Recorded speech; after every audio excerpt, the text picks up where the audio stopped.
Welcome to our guide on how to delete a message for everyone on Messenger app, Chat, on PC. Let's walk through the steps to easily manage your messages and ensure that they are deleted for all participants in the conversation. Step 1. Start by opening Messenger.com on your PC to access your Messenger account and conversations. Step 2. Open the specific conversation where the message you want to delete is located. Step 3. Right-click on the message or photo that you wish to delete to reveal a list of options. Step 4. From the options that appear, select Remove for Everyone to indicate that you want to delete the message for all participants in the chat. Step 5.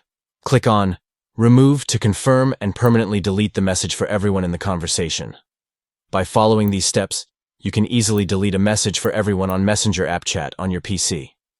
Ensuring that messages are removed for all participants helps maintain privacy and control over your conversations.